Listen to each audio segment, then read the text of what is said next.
Too often what we see is the focus on symptoms of problems without actually tackling either solutions or the root cause of problems. Well, today's issue is arguably the most important one that we're facing in the world.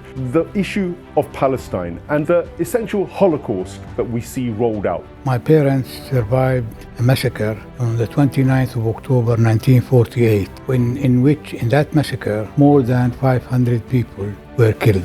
They were attacked by Unit 89, led by Moshe Dayan with the one eye, and they killed almost everyone who was in the mosque. They're showing you these images and saying there's nothing you can do about it and you can be next. We've entered, unfortunately, the age of open conquest, bombing children and women from the sky.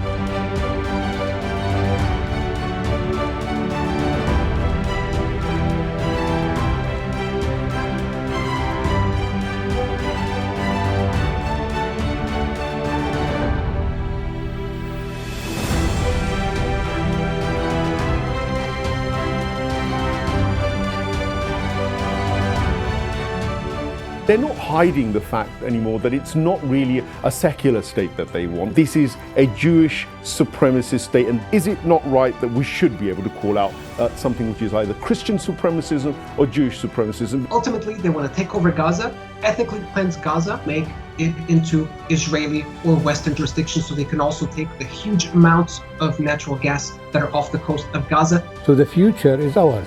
In the land of Palestine, between the river to the sea, we are more or less equal between us and the Jews.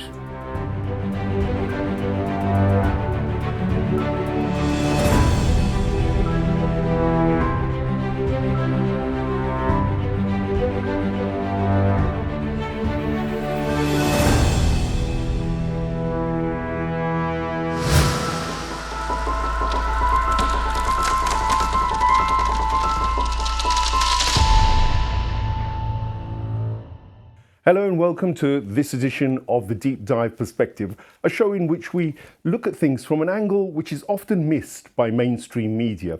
Too often what we see is the focus, I think, on symptoms of problems without actually tackling either solutions or the root cause of problems. Well, today's issue is arguably the most important one that we're facing in the world.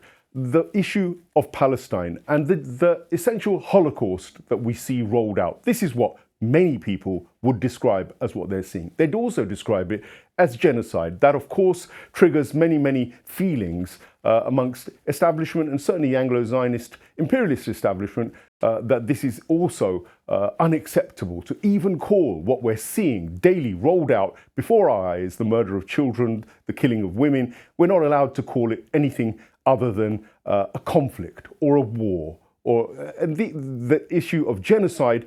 I mean, that gives heart attacks to most people, and we're unashamed on this show to say, well, we have to raise this issue because, of course, there's no branding and no ownership of terms like genocide and Holocaust. If they apply to the figures and the statistics and the legal definitions of such a thing, then they are things which we must raise and discuss. And in the studio, I have Yusuf Kandil, a long-time Palestinian activist based here in London, and he was a founding member of the Palestinian Solidarity Campaign, no less, as well. We're also with us here is João Silva Jordão, an analyst of the Middle Eastern geopolitics, and he's joining us from Lisbon via Skype. Welcome to both of you. Welcome to you, Yusuf, and welcome to you, João. So I'm going to start with you, Brother Yusuf. You're from Palestine. You grew up with family members who've essentially lived the Nakba as well. So I think we're constantly asked to focus on everything since October the 7th. This is generally what has been the narrative across what I would describe as global Zionist media. They want us to start the story on October the 7th. And the question people like Piers Morgan always ask is, do you condemn Hamas? And so I'm going to start the question, is it October the 7th and is it Hamas which is at the root, and is that the context of what we're seeing being rolled out? Thank you for inviting me for this talk. I am from a village called Dawaime. My parents survived a massacre on the 29th of October 1948, in which, in that massacre, more than 500 people were killed.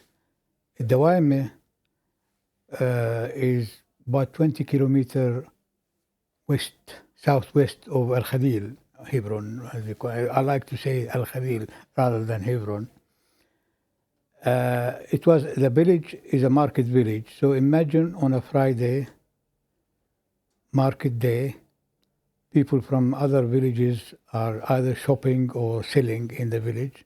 Then the Friday Jum'ah prayer, they were attacked by Unit 89, led by Moshe Dayan, the guy with the Yes. with the one eye. Yes. Yeah. And they killed almost everyone who was in the mosque.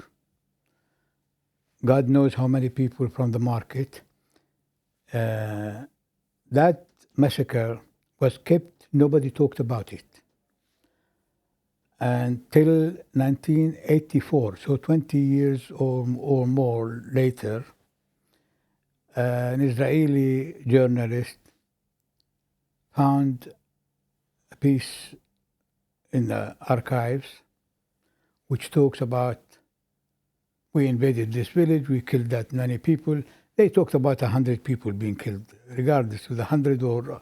My father gave us names of 475 people.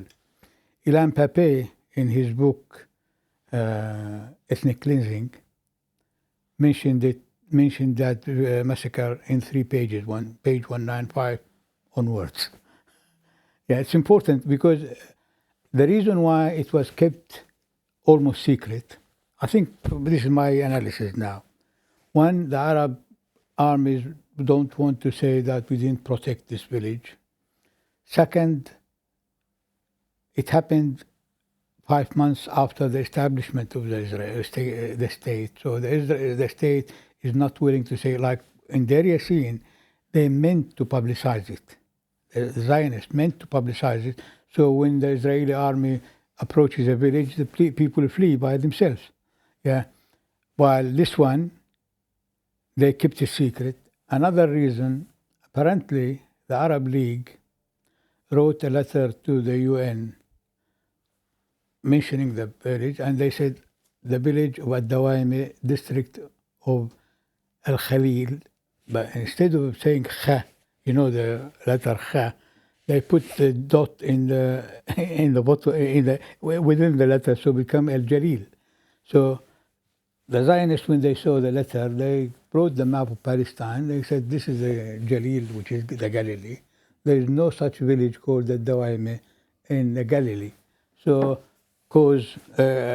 case closed, because it's an Arab myth. Well, this is fascinating because now we're talking about the original context. The Nakba, which everybody now, well, more 48. people now know about, was actually rooted in something else that I've come across, Plan Dalet, 1948. Yeah. Actually, it's even before that. If we want to look at it, since the date of the British Mandate in 1923, and before the British Mandate, there was the Balfour Declaration. You know, when the Ottoman Empire collapsed, the big powers of the world tried to take the share of the cake. So the Palestine was...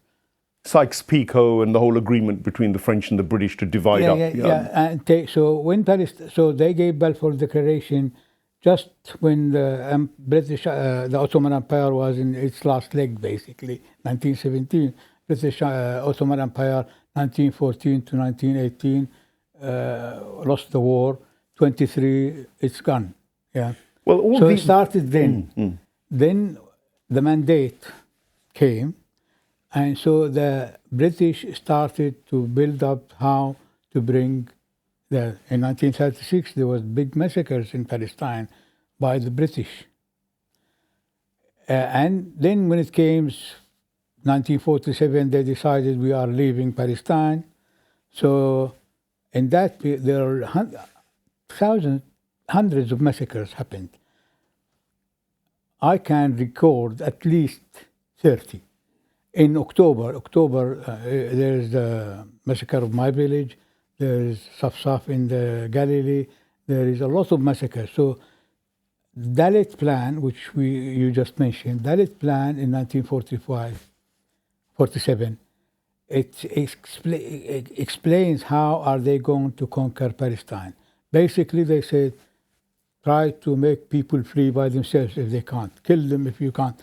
What's happening in Gaza exactly now, they started with the war, made Gaza uninhabitable, and now for the last 16 years, blockade, nothing goes in, nothing goes out. And in the last few months, the Gazans are nothing to eat and drink.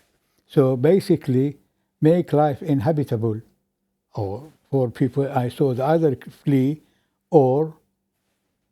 So, in answer to Piers Morgan, no, it didn't start on October the 7th, quite clearly. And no, Hamas doesn't need to answer for all of this problem. And would Piers Morgan come on this show and answer the question of whether he condemns the very creation of Israel, which seems to be rooted, it seems, according to most genuine historians and analysts, in essentially blood colonialism and a takeover of another people's lands? Would he condemn the mere fact that Israel even exists as an illegal entity? I'd love to welcome him to this show. Of course, you know that they're very unlikely to come to our humble little space here at the moment. But nonetheless, the question is not just for Piers Morgan. It's for all people who argue that October the 7th is somehow the context in which we should look at the current crisis. Now, the other thing that we have to recognize is dates are important. And today, we are literally just on the cusp of Al-Quds Day. Al-Quds Day, which Ayatollah Khomeini instituted way back in 1979 in support of Palestine at a time when he had deposed a Shah who was the very first, perhaps one of the very first, to recognize the illegal state of Israel amongst the Muslim nations. Well, that was overturned by Imam Khomeini at that time, and he instituted something called Al-Quds Day, and all across the world we still see now those rallies growing ever stronger. And in the context of what's happening in Palestine today, of course, the feelings and emotions will be running very high, and the support for people around the world, the support for the Palestinian people, I think, has never been at a higher rate. And the actual disgust for Israel, I would argue, according to all statistics that are out there, has never been even greater than now. Zhao, you're with us, and of course you've heard what Yusuf has said, who's given us context. As a Palestinian, as somebody who's lived through this nightmare for decades, you've heard his account of how his own village was literally part of these massacres that took place, which Israel essentially denied. As a historian, as a student of West Asian geopolitics, what's your take on the context first? And we're going to quickly get past this context situation onto solutions, because the symptoms of what's happening, yes, we see the children dying. We see the genocide happening. We see it in real time. We see children's dismembered heads. Nobody needs to patronize us and pretend that it's not what we're seeing, that the reality is something different. There's no need to do that. We all have eyes and we have ears and we have consciences. But what I want to get to is the solution after the context. So first of all, contextually, where do you see the situation of the Palestinians and the so-called State of Israel? So thank you for the question. So we've reached a completely new phase. As we know, and has been mentioned, so the State of Israel was born out of terrorism. Okay, so the IDF is nothing more than the amalgamation of old school guerrilla sort of terroristic forces which took over the land that used to be called the British Protectorate of Palestine. We know all of that. I don't know if you saw, there's some new videos of some very elderly Israeli gentlemen discussing the things that they did, sometimes horrifically with a smile on their face, the theft. You know, they go into horrific detail of how they treated the Palestinians upon establishing the Israeli state. I don't know if you saw those series of videos. They're absolutely horrific. Speaking, they're like 18, 19-year-old men who are really at the foundation of the State of Israel. They're basically bragging about, you know, shooting someone to steal their belt, raping underage girls. Really disgusting. But now what we see is a whole new phase. So what we see is the very crux of modern technology now being geared at, paradoxically, not only making the butchery even more horrific, but also, funnily enough, or tragically enough, allowing the population of the world to see a live stream genocide and do nothing about it. So this is really absolutely crazy. From one side, we have these new bombs, and let us not forget that there is one place where the Western military apparatus tests its new weapons, its new spying software, and it's Palestine. So Palestine is literally the laboratory of operation.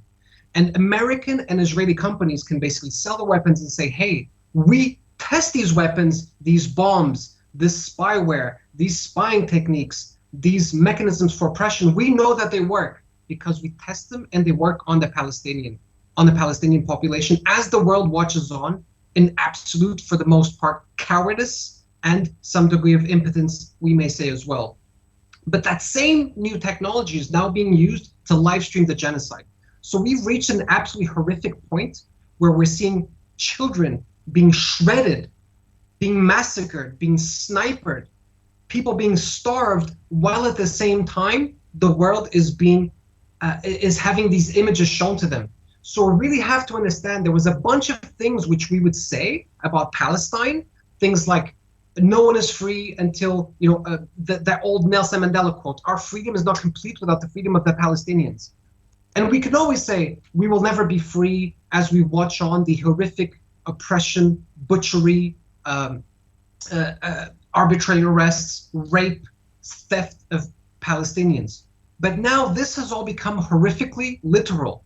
It's become a threat as mainly the American military and the Israeli military, but we have to include some other militaries, namely the military of the United Kingdom. And we have to really understand the rape, the pillage, and the massacre of the Palestinian population as being horrific in its own terms, unacceptable in and of itself, but now it is very clearly, not theoretically, but literally a threat to all the people of the world. We have to understand this. They're showing you these images and saying there's nothing you can do about it and you can be next. Let us also know that this butchery is obviously not the blame or the fault of the Trump administration. It started at this level of horrific violence under the Biden administration. But now, on top of that, we have to see also that the Trump administration, on top of advancing, continuing the starvation and the butchery of the Palestinian people, we have to notice that they're now threatening to invade other countries. They're threatening to invade the Panama Canal. They're threatening to invade Greenland. They're threatening to annex Canada. And all of this has to be understood in the context of people not having put a stop to the massacre and genocide of the Palestinian people, which again is being live streamed. We have to understand this. This is a threat. It's not a theoretical threat. We don't need fancy political terms or philosophy or even study of history to understand it. They're threatening you. This is how gangsters operate. Imagine a gangster wants to threaten you.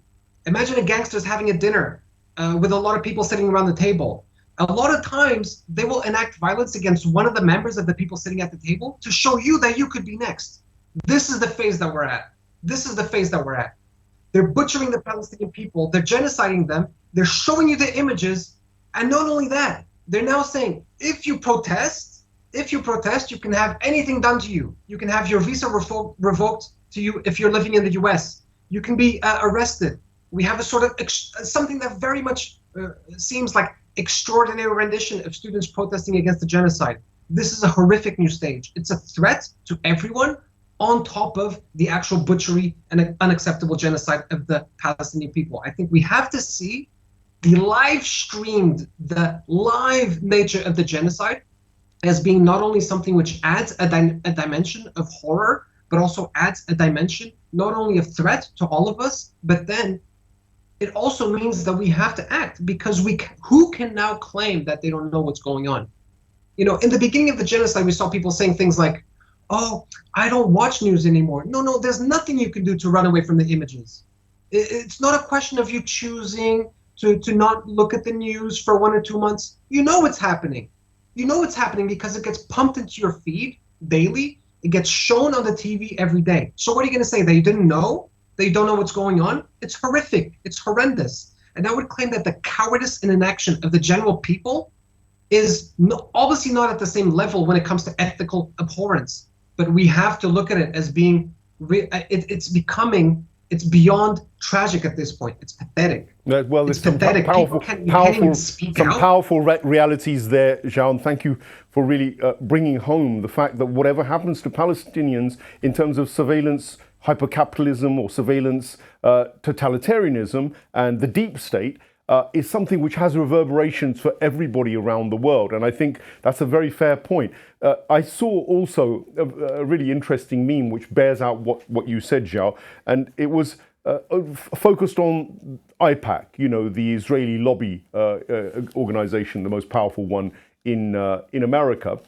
Basically, the meme said, well, it was if you take out if the I stood for Italian, they'd probably regard this in America as being a mafia organization. You know, it's a play on the word the I inside IPAC. So the reality is, anybody else, if it wasn't Israelis or if it wasn't the Jewish fraternity who were being implicated, or the Zionist fraternity that were being implicated as a result of what IPAC do and what the American government does and what the Israeli government is doing daily, it would be kind of unacceptable, and everybody would condemn it, and you would have all the leaders of the world being lined up to condemn it, and all the media around the world would be calling it genocide and would be calling it a Holocaust. But of course, we're not allowed to do that because there's also something else that's going on.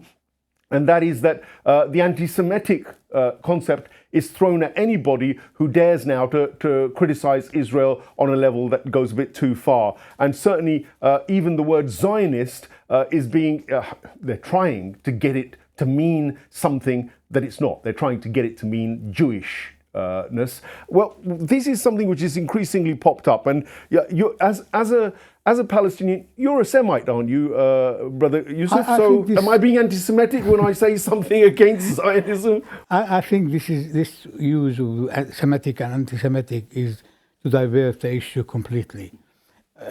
What just our brother here just said, a few days ago, there were leaflets dropped in Gaza, and the leaflets saying exactly, if we kill you all, nobody will notice, nobody cares about you. And that's the way the Israelis are looking, that the world is blind. They can do whatever they want, and nobody can condemn or anything.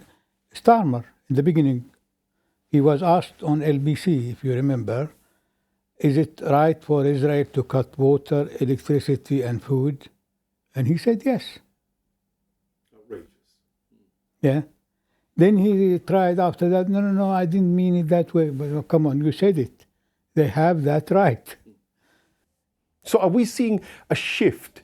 Is it now that the Western establishment doesn't care anymore? And what Zhao's saying really is something that they're deliberately doing. They want to openly make people scared, so fear, and to demoralize people. Is that the tactic? If you look in the British government, there are 12 members of the government who are paid by the Israelis in their campaign. 12.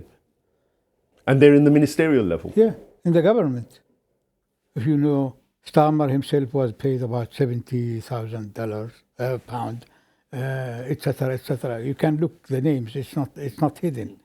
Yeah, and it's in the public domain. It's not so. If you have 12 of the, how many is the British government? About 30 maximum. Yeah, so a third of it are lobbying for Israel. That's one thing. The other thing, Starmer himself, he said, I am a Zionist. He self-declared Zionist.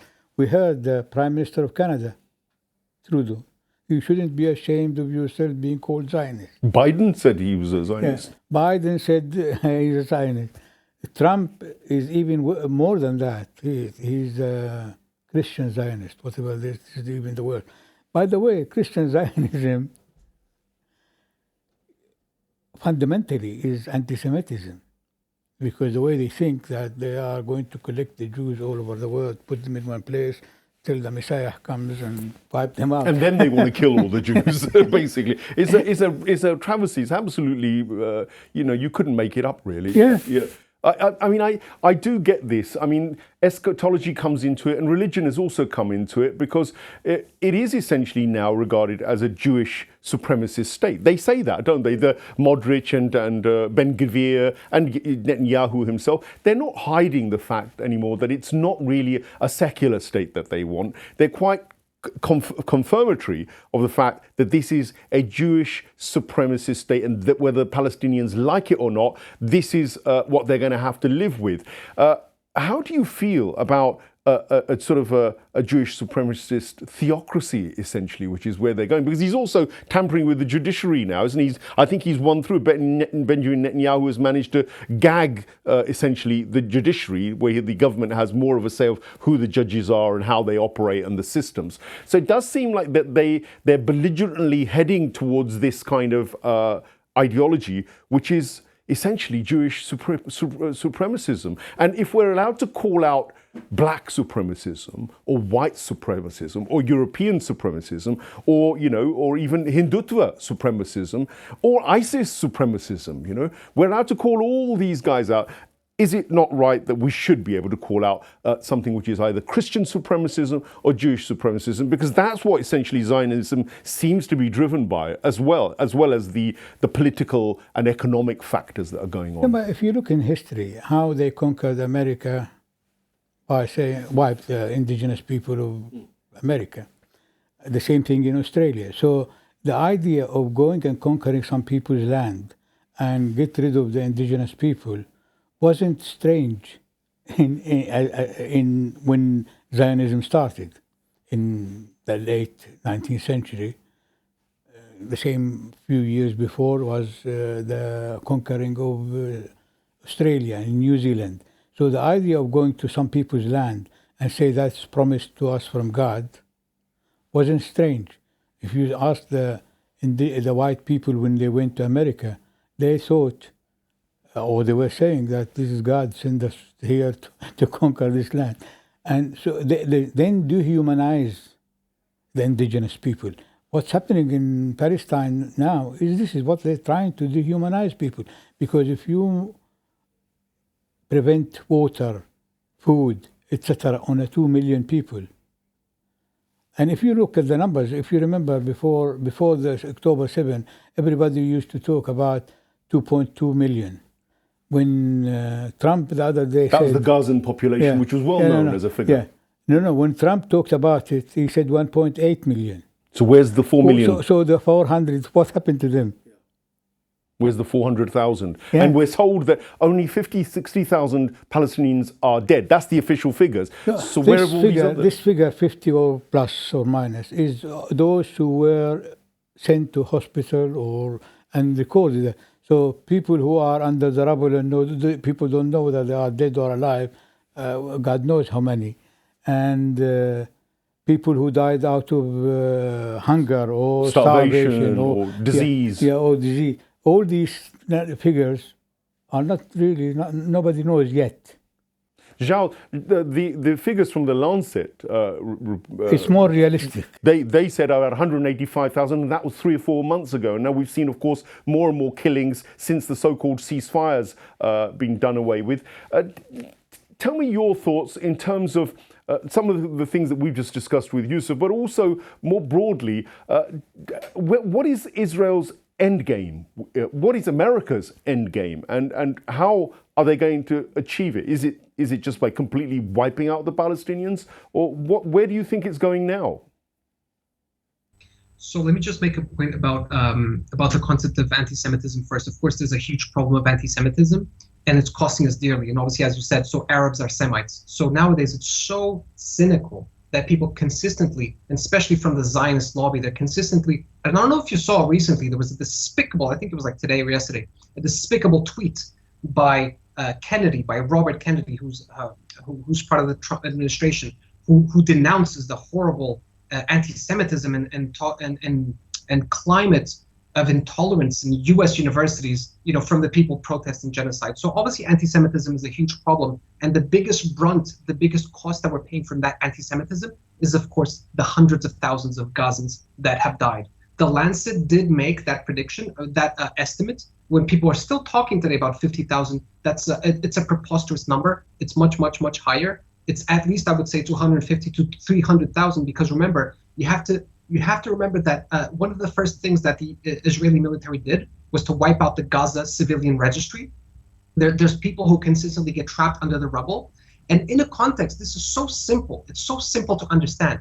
In a context, in a war where there's genocidal actions, there's genocidal intent that is so obvious, and on top of that, there's a targeting. There was about I think 12 people from the Red Crescent that were executed just yesterday. So we have a context where the very people who usually account for the deaths are being killed. So obviously the number is much, much higher. And we have to, any number that we throw forward, we have to say this. It could be 200,000, it could be 250,000, it could be 300,000, it could be 400,000, as Trump hinted at. But we have to always remember that part of the genocide is very much geared at assassinating the very people that would usually come to the aid, and usually assassinate the people that would usually even make for a proper accounting to be possible. That's really important to say. The end goal is they're trying to achieve a lot of things at the same time. I contend that yes, it is true that the sort of perpetual victimization that the Zionists have kind of tried to, I think it's, and there's a wonderful Israeli commentator whose name I seem to forget at the moment. I'll remember it in a second. And he says something really wonderful. So he's an Israeli who's himself incredibly critical of the Israeli genocide that's unfolding. And he said that Israeli society has become fascistic, and one of the ways, so that is to say they're very fascist. And one of the things that they've used to apply this sort of fascist mentality is they believe that they're perpetual victims no matter what happens, and that they are the only victims. This is a really interesting point. So they're the only victims. But my contribution here is quite another, is that yes, it is true that this sort of Zionist exceptionalism has been used very much to try and enact the genocide, cover up the genocide, explain the genocide, and ultimately justify the genocide.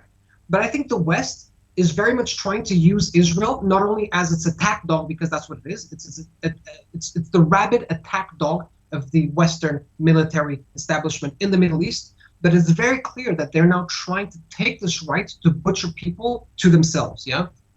Again, the United Kingdom, they're the ones flying the spy planes over Gaza to collect information that is then used to bomb civilians from the sky. The US military is the one enacting this genocide. They're USA planes, USA bombs, USA intelligence. So it is very clear that they're trying to, yes, establish this exceptionalism to try and cover up this genocide. Well, they're not really covering it up at this point, as I said. They're really flaunting it at this point to try and give themselves a right to enact butchery and killing in open in view of the world. And I think the West will definitely try to take this experience, see how to repress any internal opposition, and then I'm pretty sure they will try and use this themselves. Yeah, I'm pretty sure we've finished. The Gaza genocide marks the end of any pretensions that the Western system had of being humanistic.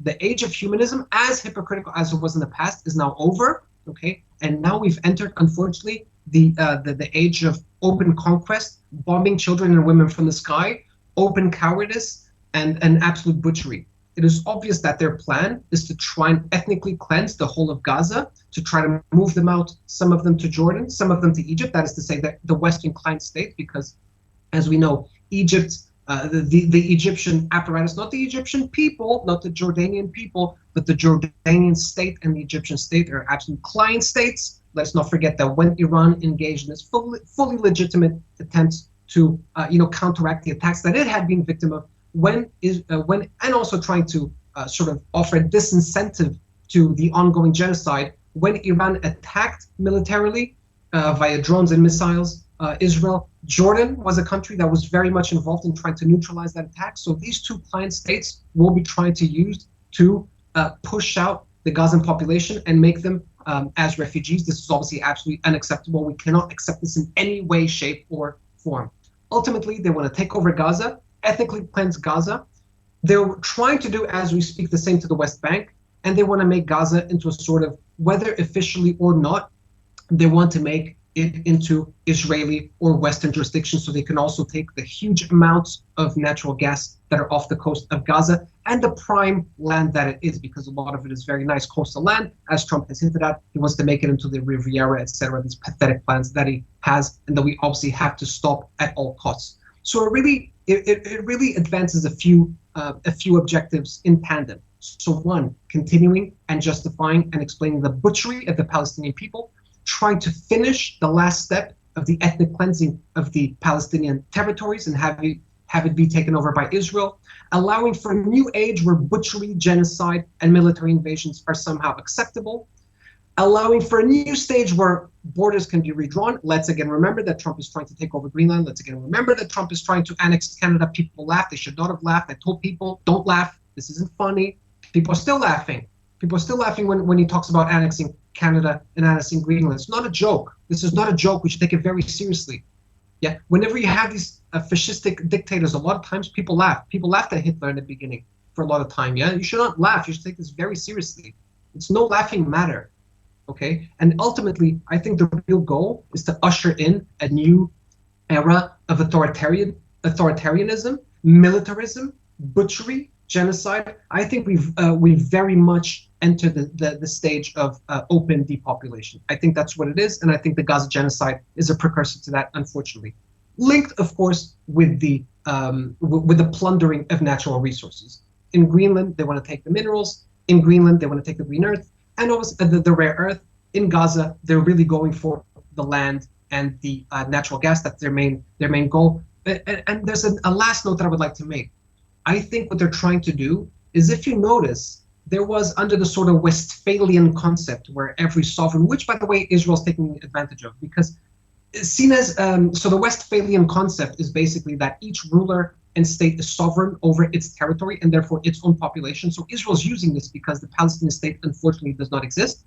And so they're using this concept to basically say, hey, this Palestinian population is under our jurisdiction, so we can do what we want, namely to butcher them. That's a warning to all the people of the world. They're basically saying, if you as a civilian are under our jurisdiction, if you do anything we don't like, we can come in and butcher you and film it. And if you protest, you're the bad person somehow.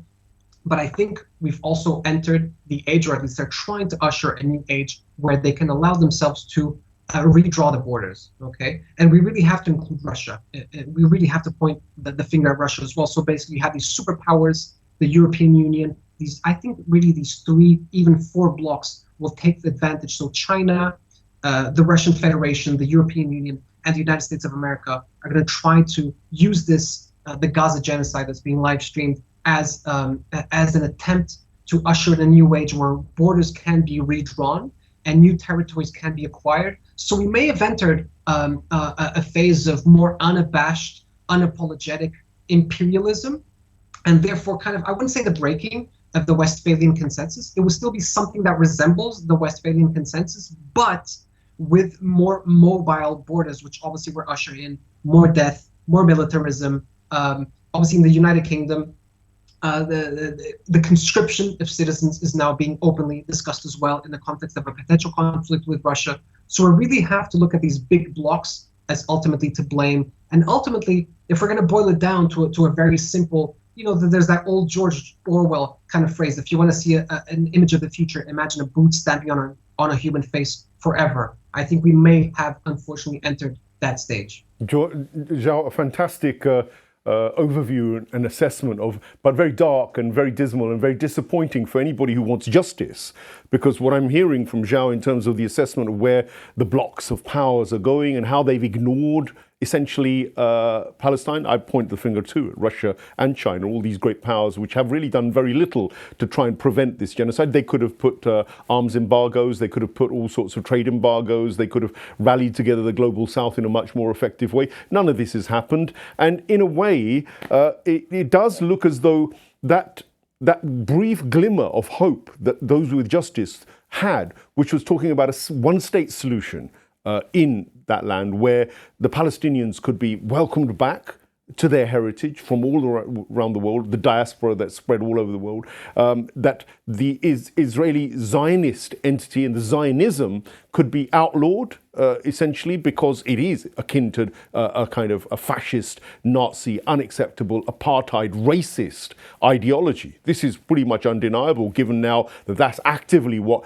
Ben Gvir and the government of Israel is now literally putting on record constantly, and then is enacting it through Holocaust and genocide. All of this used to be stuff that was debatable. It's not debatable anymore, I personally think. But that dream of the Palestinians and the dream of any justice-minded individual around the way does look extraordinarily in peril, because even the support of, say, the Islamic Republic of Iran, which instituted this Al-Quds Day, has backed the Palestinian movement time and time again. Even people like Yahya Sinwar and Ismail Haniyeh, now deceased, sadly martyred, they all said that we're getting backup and support from the axis of resistance. The axis of resistance is, of course, very much now in check, I think, given what happened in Syria and the collapse. I don't want to get too much into that. But from a Palestinian perspective, do you see that we're at the darkest point, or do you see some light and some hope? I think I see a glimmer of hope. The reason why, so far, let's talk about UK. Since October 23 till now, we have major demonstrations in London, around 28, 29 demonstrations. And the minimum number is around 100,000. And when we have 100,000, we say, oh, we must have failed. What's happening? While before that, if we managed to get 2,000 people, we were saying, oh, we've done very good. So the question of Palestine now is open. A lot of people talk about it. The other day, I had my scarf on me, and a young boy, 10 years of age, stopped me, and he said to me, do you know what happened in the ICC? I pretended not to understand what he's talking about. So he explained to me the ICC, the ICJ, the young boy. And I said, so what happened? They issued a warrant against Netanyahu. So if a young English boy start talking about it, I've been in this country for almost 40 years. When we tried to talk about Palestine, we shouldn't. Now, everybody talks about it. So that's a glimpse of hope. The other glimpse of hope, everybody starts knowing who is, so if you have a veil and the veil dropped, so we know who is with us, who is against us. Now it's clear. We cannot say, oh, our Muslim brothers, our Arab brothers. No. We know who is, the axis of resistance is known. Yemen, Hezbollah, Iran, and Palestine. That's all. Maybe a little bit in Iraq, a little bit. But that's the axis of resistance. Now, once they've seen what happened in 7 October is a turning point. It's not just that Israel can be defeated. It can be defeated. And that's why they want to prevent that. So that's why if you can fragment Syria, Syria was a base. Well, regardless whether you like Assad or you don't like Assad, that's a different story. But Syria as a country was for Palestine. It was the access point for the Axis to get to the Palestinian resistance and the Hezbollah. So what's happening in Syria now is frightening, because Syria fell in the hands of these people who we don't know who. To be blunt, I can say I do know, but in general, we don't know where they're going. The Israeli forces now almost in Der'a. Der'a is so this occupied expansion of a greater Israel is a reality. Yeah, what has been occupied in the last few months, more than what they occupied in 67. Yeah. Then, if they can turn around and conquer, strangle Hezbollah, then we might have a serious problem. Then what's happening in the West Bank? People are forgetting what's happening in the West Bank. And what's happening in the West Bank is worse than what's happening in Gaza. Because in Gaza, everybody talks about it. But in the West Bank, you find 3-4 settlers come to another piece of land, put a tent in it, and they say, we claim it, this is a settlement. And suddenly it is being approved. So this is the settlements in the West Bank. There's more than 1 million settlers in the West Bank now. So there is a problem. Now, my glimpse of hope when I said, if you look in the land of Palestine, forget about us in the diaspora. In the land of Palestine, between the river to the sea, we are more or less equal between us and the Jews. There are 2.5 million in Gaza, 3 million in the West Bank. In 1948, there's around 2 million. So there's around 7 million of us. And there's around, either they are more than us 100,000 or we are more than them 100,000. So the future is ours.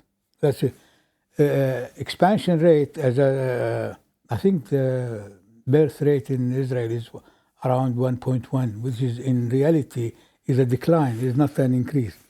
Then a lot of the Jewish, what they call the Jewish diaspora, now if you go into we've been to the demonstration, you see the Jewish bloc, not the Notori Carter people, the Jewish bloc, like the Halim you interviewed, is increasing. You see thousands of them.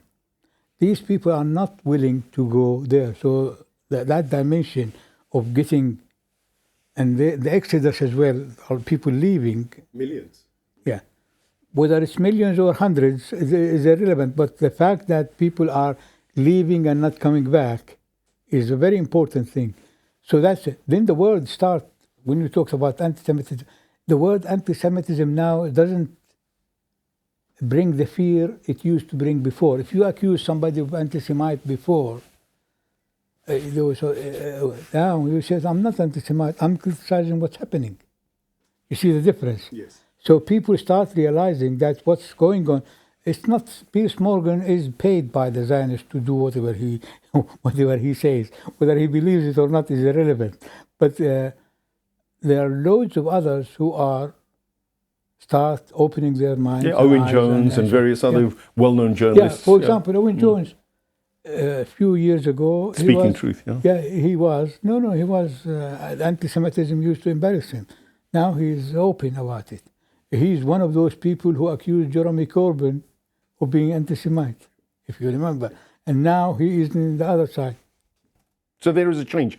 Well, sadly, we've come to the end of the program. Some fantastic gazes into the crystal ball from Zhao, and some hope, a light from you, Yusuf. Of course, everybody wants peace, but peace can't be achieved without justice, never. And it's also a reality that no oppressor, no tyrant has ever given up his tyranny without some kind of armed resistance, without some kind of pushback, whatever that may be, whether with pen or with gun. Now, of course, there are those who would say that there should be no armed resistance. Well, the UN Charter says that any occupied people or oppressed people have the right to resist, and they can do that through whatever means is available to them within the Geneva Convention's, I guess, restrictions. Of course, Israel doesn't recognize any of these. It doesn't recognize the Nuclear Proliferation Treaty. It doesn't even sign up to it, even though it's got hundreds of nuclear-tipped weapons.